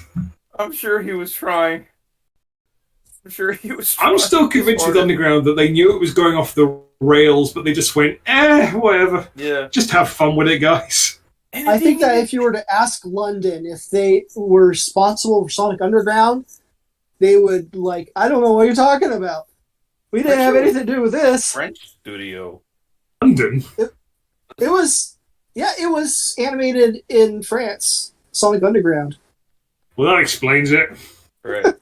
Yeah, no, and that's the killer part is that they didn't even finish it. It didn't even end properly. It ended on pretty much the same way Sad-AM ended. Eddie LeBron, thank you, Captain Nabil, not Nabel. Nabil. I'm going to call him Captain Nibbles now. There you go. Yeah, it ended pretty much the same way Sad-AM ended, which was on a cliffhanger, which made everyone very, very angry. We have somebody that was on our staff. She's not really in our staff anymore, which is unfortunate. I still contact her because she's amazing. But oh wait, is Laura? she? No, I think that she's retired now. Yeah, Laura. The other Laura, I forget. Oh, the colorist. Yes. Yeah. Enigma, as her online name is. Mm. She is a fan of Sonic Underground. Huge fan of Sonic Underground. Bless her heart. The guy who's writing Knothole Breaker, he's also a big Underground fan. I still can't get him to tell me why. I can't get into it. I don't know. There's something about the music that was awful. And then, Sonya just creeped me out. There was something about having Urkel's voice. It just creeped me out. I'm sorry, I can't do it. It hurt. It just Why don't you just get a separate voice actor for Sonia, or even two separate voice actors for Sonia and Manic? I don't understand. Yeah, because she was such Easier a to pay one feminine voice actor rather character. than three. I guess it was, yeah. Easier to pay But she one was guy. so feminine. They needed a really girly girl to play her, and it just Yeah. creeps me out when they used Urkel, because all I could think Really about was weird. Steve Urkel. Really weird. Yeah. The only good Bad part choice. about Underground, though, that I liked. Steve's was- response to voicing Sonia. Did I do that? Yeah, the only part so- about I'm Underground I sorry. really liked was the theme song. That was pretty much the only good part about it. Albert wondering why Adventures wasn't I loved cancelled because Adventure. Adventures was That's all we awesome. really had in Canada at that time, so I was really into it. The only way we could watch Sat-Am is like 5 in the morning. Oh, wow. I as a kid, I hated Adventure because it wasn't the adventure, it wasn't the action adventure cartoon I wanted as a child. But going back to it, that show was filled with so much character and so much funny. It just had a life all of its own. And the weird thing is, it probably is more akin to what classic Sonic would have been in this just madcap world, perpetually tripping balls. It actually, It's probably more Sonic than Sat-AM. Yeah, it actually mirrors the original comics, the way that it was written. If you read like the Archie comics, like 1 through 10, you're gonna see the adventures of Sonic the Hedgehog really in the storyline. Those are the only Archie comics I have actually read. And they have this weird charm. I just love the fact that Robotnik's doing everything out of this brick building. Yeah, I love building Adventures. with no mechanical instruments at all, just Robotnik in a room. See, guys, I told you this would happen. Andrew Ace Bunny, oh god, that episode irked those feet. Underground always ends up talking about feet. You can't escape it. Well, there are a lot of people out there that are into feet. So. Oh gosh. Tim, question for you. Does anyone here have nothing a rough about idea? feet, please. Tim, from Wise One, does anyone here have a rough idea on the amount of comic shorts and specials intended?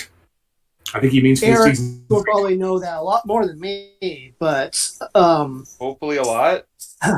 Eric wants to do a lot. That's for sure. We don't know how many specials for sure, because specials come as they come. So, we don't have specials planned. It's just, I thought of this story. Let's do this. And that's pretty much how specials come about.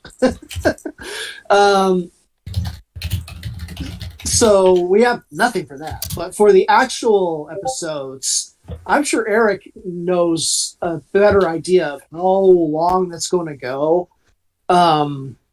But you ask him, and he's got a lot planned. It's not short, for sure. He's got a lot planned. Take it, Bunny. Take it easy with the feet.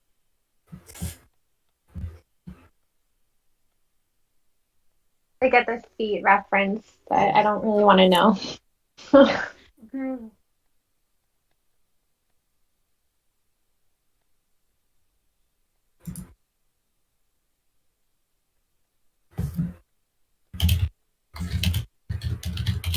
I loved Adventures of Sonic the Hedgehog because not only was it goofy, but it was also had a lot of heart in it.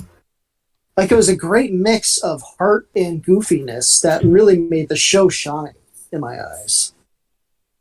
It's an awful lot. It's a weird thing about that show. It had an awful lot of memorable side characters as well. Yeah. So many of them ended up. I hear like a bunch of them ended up. I might have been mishearing this. You guys have to correct me if I'm wrong, because again, never read Archie. But didn't like a bunch of them end up in like the later comics in really weird roles? Like they repurposed Scratch and Grounder. Grounder. Oh? Huh? I heard that later on down the line. Answer that, Megan? Oh, sorry, Megan. I love Scratch and Grounder. Oh, I think I liked Grounder a lot because I think he was in Sonic 1. Was he in the Sonic 1 game? No, that was the Burrow bot. He was in Sonic 2, but he was red. Right, Yeah. he was in like two, and that's why I think I loved him because I could really attach him to my memories of the game, which were Yep. Also, where Yeah. Coconuts and Scratch came from. because Coconuts, Scratch was a yeah, Rufus. Scratch was God. there Coconuts. Oh, I forgot And about coconuts. coconuts. How could you Coconuts. forget about Coconuts? too. Yeah. Oh. So that was the fun Um, thing. Well, it was with Groovy Jake. We were looking at the some of the pre-production Bible footage, some of the pre-production Bible of Saturday AM, and it was obvious where the first 10 or so issues of Archie took their cues from, because it did have an awful lot of strange bits and bobs in it. Like they had Sniffy named Quisley, for example, but they also had him with the henchman, Caterkiller, Buzz Bomber, and Crabmeat, which seemed like they were trying to make a Sat AM, analog to Scratch, Grander, and Coconuts, which kind of makes you wonder what they would have been like had they ever been properly implemented. But evidently, that's what Archie ran with. yeah, they were introduced after the reboot. After the reboot happened, they lost a bunch of characters, so that was their opportunity to bring in other characters, including characters that was from Adventures of Sonic the Hedgehog, like Breezy, which Oh, was they brought cool to Breezy see. back as well, did they? Did she still have a phone in her stomach?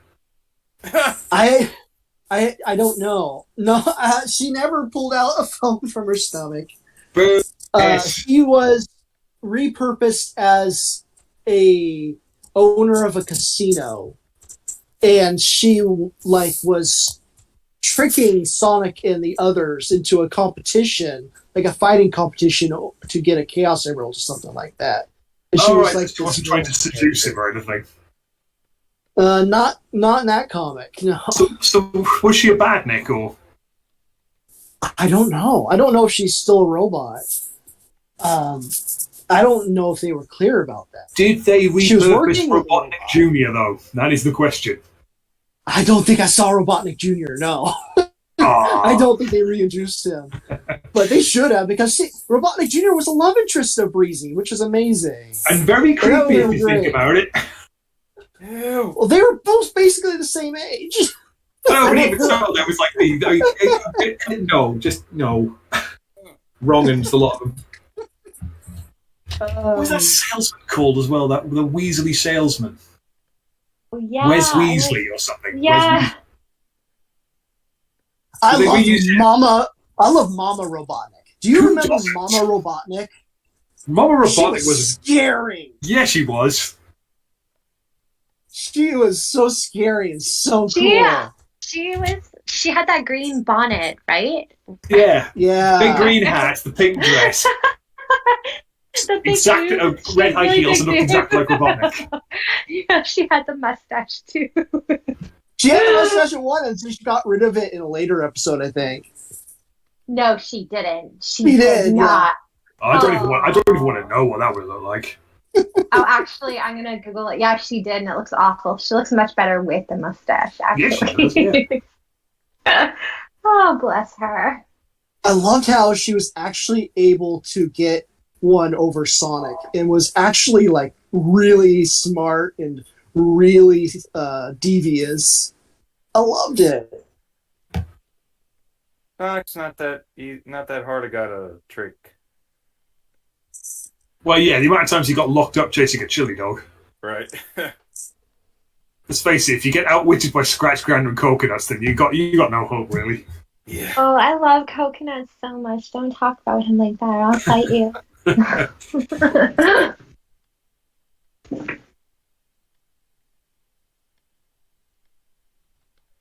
Thing, I wonder if the rumors are true, though, about Sonic Prime. I mean, do you guys remember that leak where it was showing the Sat-Am characters? I'm Do you guys think there's true? I don't think that's I'm true. actually really hyped. Personally, I don't. I can't wait for it. I'm so excited. It's being made in my hometown too, so I'm really pumped about it. But I feel like if he's going to jump through worlds, maybe he's going to jump through all of them. That would be nice, but I have a if feeling did that. if nothing else, it will at least open the door. Because once you open the Pandora's box of multiverse theory, pretty much everything's game at that stage. But I reckon with Prime, they'll probably use it as more of an experimental springboard, just to see what works and what doesn't. They might put some some fan service in there, but I'm mostly expecting them just throwing stuff at the walls just to see what sticks. Fine, I'll take anything. To be honest, of all the characters that would probably work being reintroduced into the Sonic canon, scratch Grounder and Coconuts. I mean, let's face it, Orbot and Cubot have pretty much stolen their roles. Just get rid of those two and bring those three back. Oh no. Well, at No, least they're I do less not annoying. like those characters. They're annoying. Kick those guys So to the annoying. curb. Bring back the Supersonic Search and Smash Squad. God, I actually forgot that they were called that. I want to sneak something in, and I want to see how many people will react to this. It said no bad Robotnik actors. Well, how about this?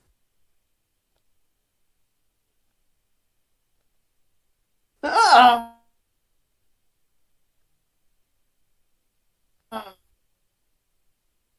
Snooping as usual, I see.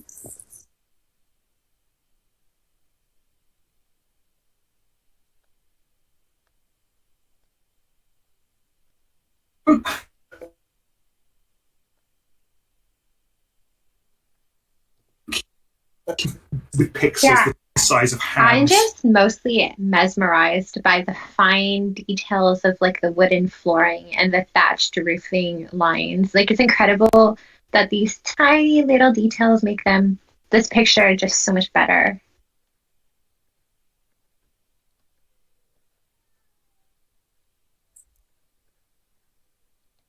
Hello? No, don't worry. Hello? I'm just No, transfixed yeah. watching Sienna at the moment. I feel like when I talk, I put everyone into like an awkward silence whenever I say something. You're doing it at the wrong moments. You're doing it when Sienna's doing something interesting. Ooh, shiny.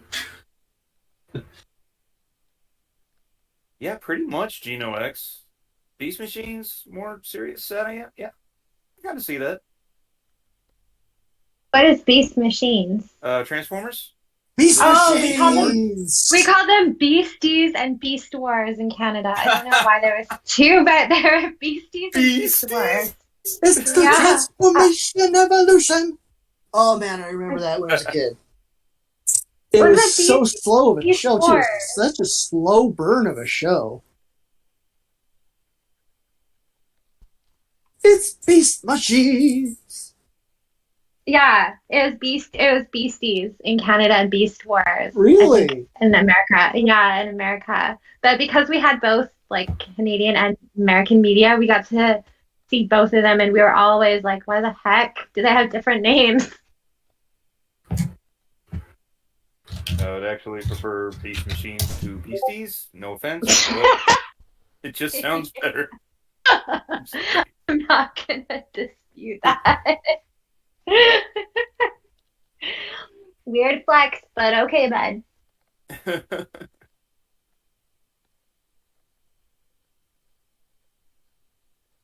I had the toys of some of the Beast Machines, and they were incredible. They were some of the best Transformers I'd ever had. Like little, really complex Transformers. And it was so fun trying to figure out how to get all the little parts to work.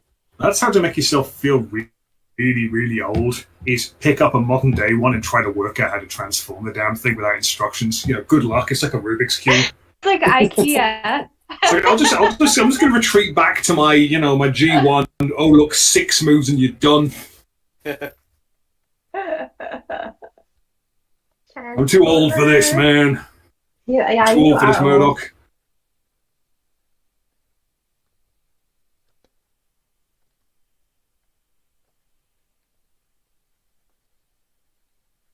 Beasties! Yeah!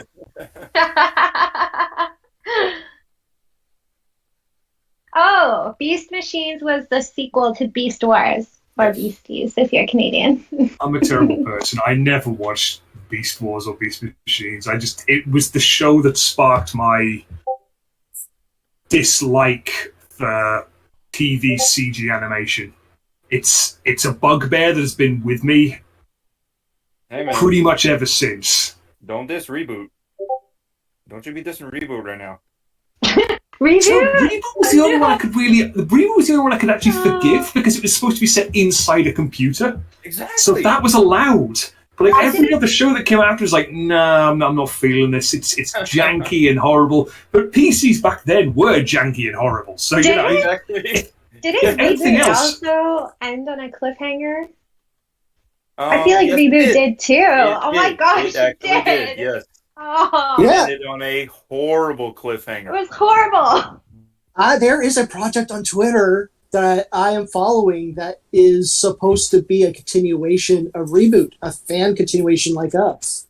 It's really cool. No, Please tell me it's here. actually called Reboot because that's kind of Anything's gotta be- appropriate. The reboot.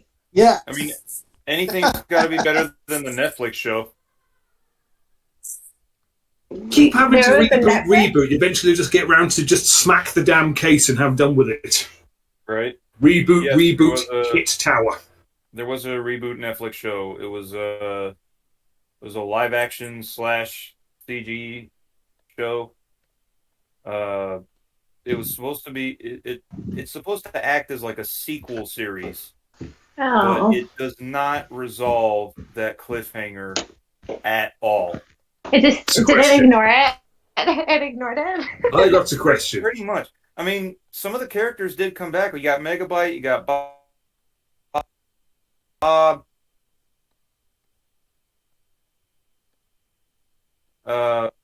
Voice actors. None of them came back. As far as I know, I haven't. I do know Megabyte. The guy. Well, Tony J. Tony J didn't come back for Megabyte, which sucks. But yeah, it's bad. Guardian Code. Thank you, Gino. Was anyone else disappointed the Reboot never had a character called General Failure?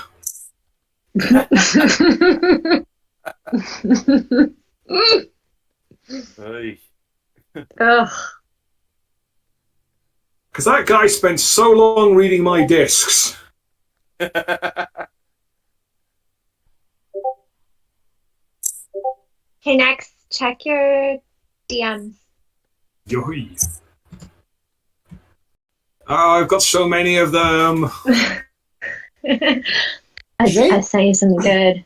I'm terrible with Discord. I just every time I look up and there's like 6 new blips for me, and I'm like, oh, now I've got to check them. This is like doing housework. Jake But it says that talks Reboot to me. ended on a cliffhanger, but there was an official webcomic continuation which answered the cliffhanger. Very interesting. Oh, okay. I have to look into that. Oh, Tony J passed away too. Oh man.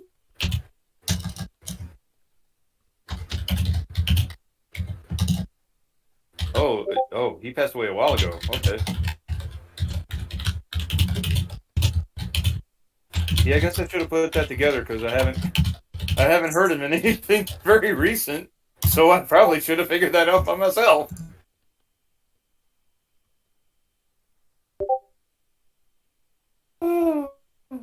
Kill me.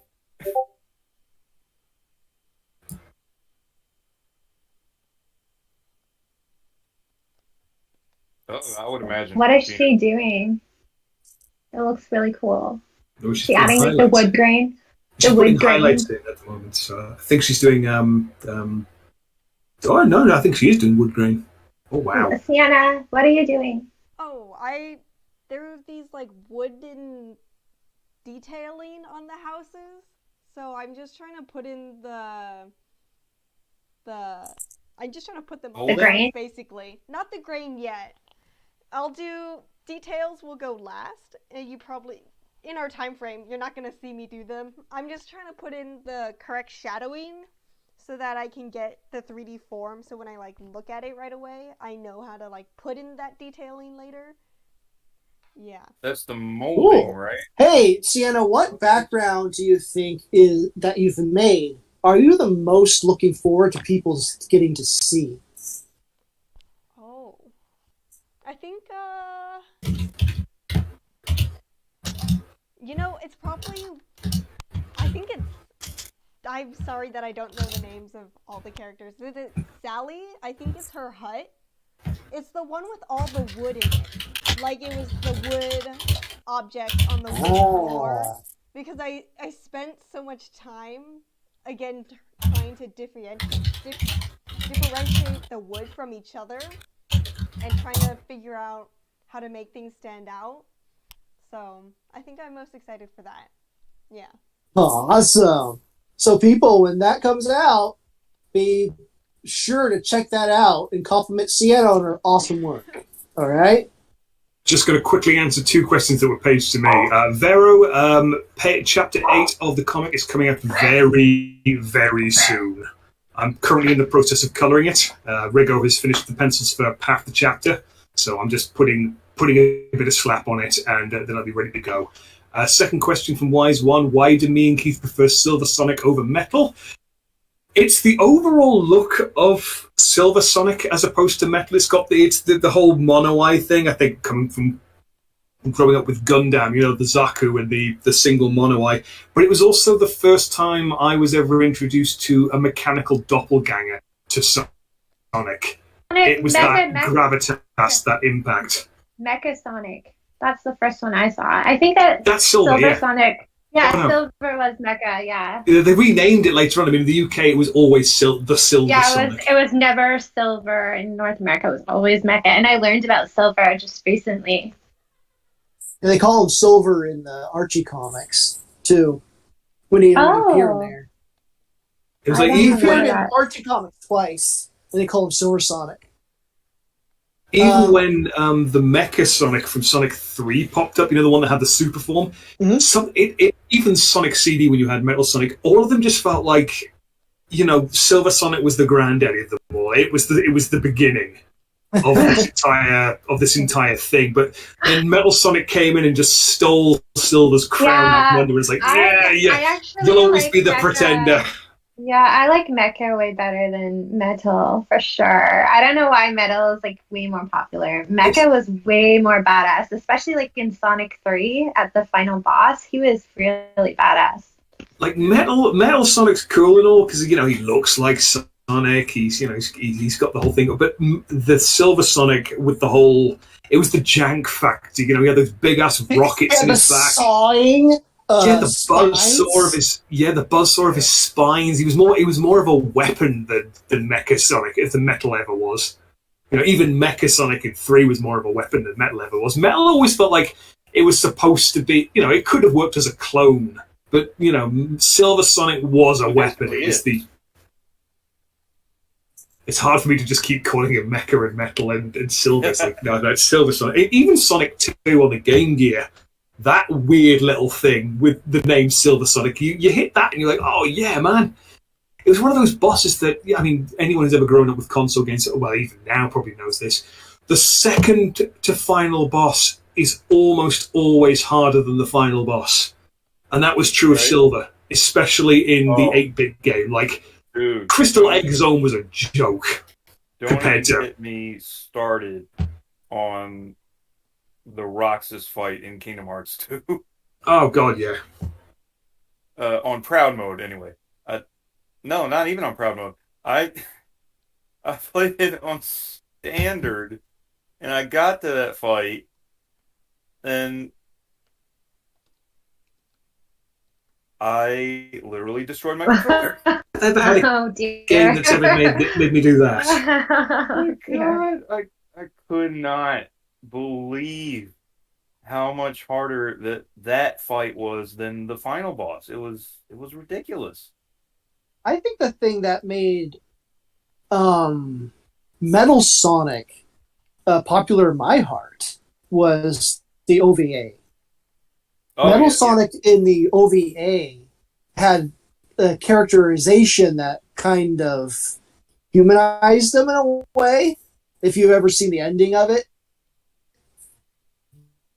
Yeah. The ending was ruined for me just because I'd seen Terminator 2. So it always felt like you're trying to do Terminator 2, but it's no way near as impactful. I'm sorry. But just the fact that Metal and Sonic had a story, together, kind of cemented him in as a character. You know what I mean?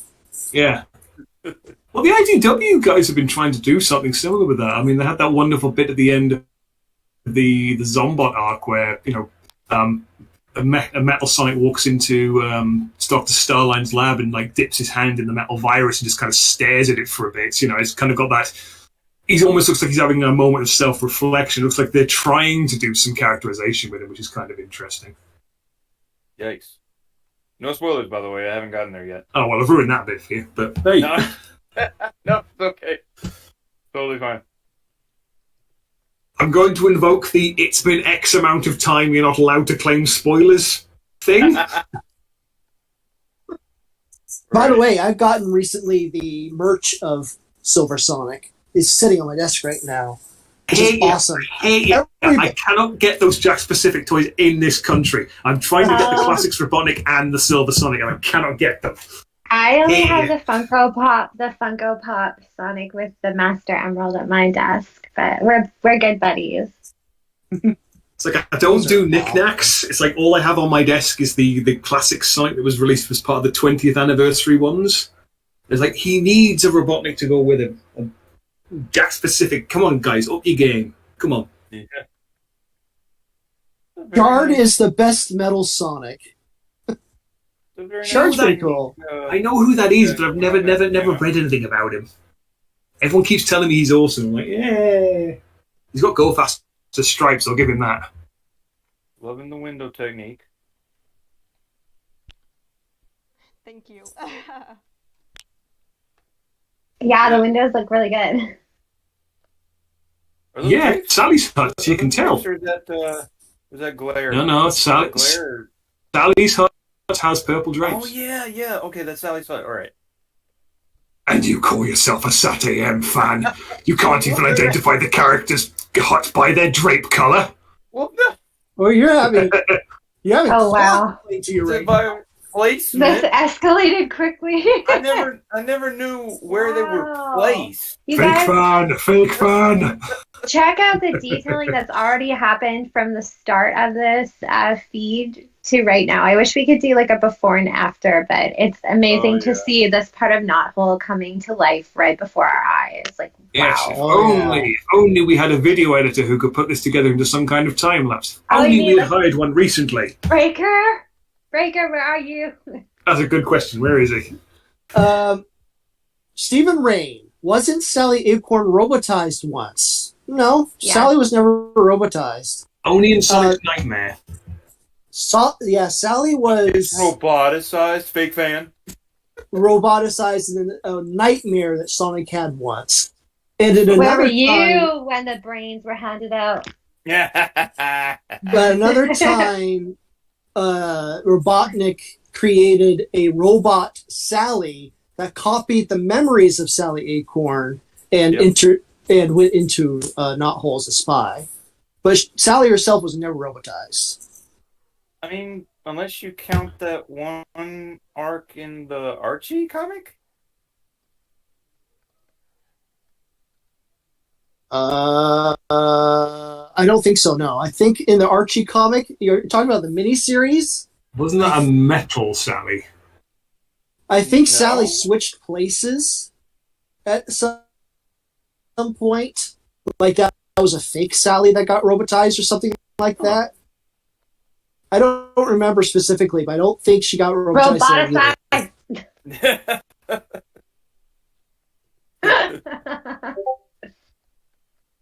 Yeah, there you go, Bonnie. Yeah, she was roboticized twice in the Archie run. She was. I do recall it happening. And But I read nearly all of the Archie run up until that point when they were doing the Unleash stuff. That's when I stopped. And then Archie went under. And then IDW took over. I'm not an IDW fan. It was kind of entertaining. I was having a chat with some of the other guys earlier on, and they didn't know that the Fleetway Sonic comic lasted just as long as Archie in terms of sheer issue numbers. They figured it like died out like issue 50. It's like, no man, this thing run for over 250 issues. I'm like, why have we never heard about it?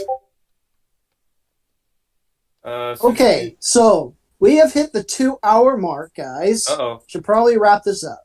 Oh, but I'm having fun. Boo. Now I've got to go to bed. Who am I kidding? I'm stuck on a Canadian time scale. I'm stuck on the Pacific time zone. I ain't going to bed.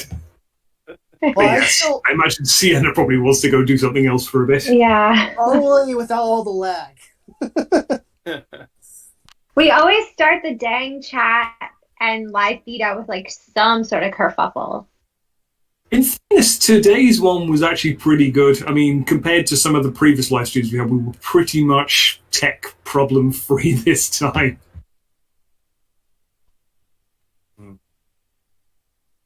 Well, So before we wrap this up, does the chat have any more questions for either Sienna or Landon? Yep. Smoke them if you got them.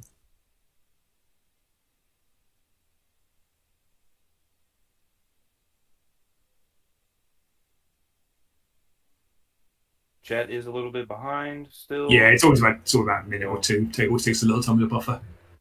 Little bit of time, little bit of time. The Fleetway comics look insane, literally, with Supersonic. They were. Pretty sure, yeah. Fun fact for you there, Stephen. In the Fleetway comics, the floating island was weaponized and used to blow the Death Egg out of the sky. I don't know the Fleetway comics. What were they? They were specifically the Sonic comic that was served in the UK. In that Oh. Knuckles actually flies the floating island to fight the Death Egg. Oh, weird. Oh, it was awesome. Absolutely fantastic. Was Mad as it? out. They I exclusively love used the Adventures of Sonic the Hedgehog Robotnik for most of the story. Trains fan, what do y'all think an interaction between the Freedom Fighters and the Ninja Turtles would be like? I believe that's already happened that'd be once awesome. before, and they pass each other in a sewer whilst going to different missions. I was just about to say that. Yeah. Didn't they do that joke in Archie? I distinctly remember that being a joke where, like, the Saturday M guys were in a sewer, and in the background are the turtles going, "I think we took a wrong turn somewhere." Yep. Chrissy Kuhn, what voice actors do you have at the moment? All Me. of them. I'm here. Yeah, just Landon. Landon's all of them. God. He does the best Sally Acorn voice. Oh no. He makes like the all of them coolest at the girl. moment. Oh, Uh, God. will the ending of season be a textbook end, or will it be left open-ended? We do not intend to leave it open-ended. This is supposed to be Yeah, like the the last end one, of dude. Sonic Set-Am. We don't intend to leave it off of a cliffhanger. Like the last one, dude. We're not those guys. I will laugh if Eric makes the final scene of season 3 just be a close-up on a pair of eyes. Oh no. Like, I don't care whose they are, just end on a pair of eyes. Just make it They're making a lot of enemies here next. just make it be Rebecca's eyes. Oh yeah, I have a whole theory surrounding Rebecca. I'm convinced that after that episode, they just let her loose in the Great Forest, and she's just roaming around in there like some kind of cryptid. Antoine comes out of a pod from underground and he starts laughing maniacally. Now it's my turn! No. I love Like how you I typical have Done.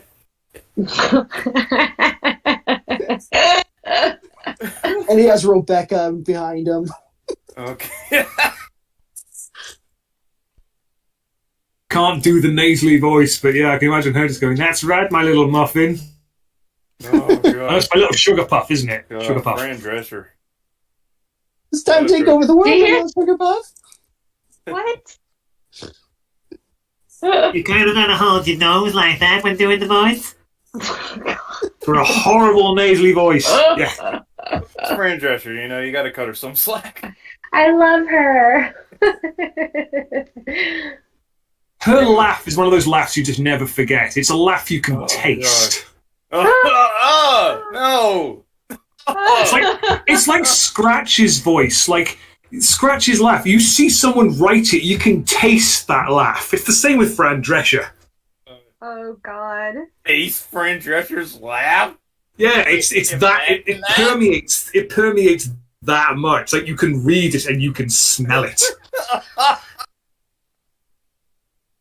Oh gosh, this got weird. That is what I do. And with that terrible note, it's time On that bombshell. Yeah, I think it's time to go. It's getting weird. Remember, guys, we are one away from 100 patrons on our Patreon. Will you be number 100? If you are, if you sign up right now, message me, let me know, and I'll do a shout out for you. Yes. When we get to 100 patrons, we might do something special. Whoever you are, we may. be that number 100. I'm gonna buy a cake. Be that number 100. If you be the number 100 patron, we will buy a cake, and by gum, we will eat it as well. We will. Just for you. We will take that bullet. Yes. We'll make a video of Nex eating it for you. I will film myself eating that cake. Actually, don't make that pledge.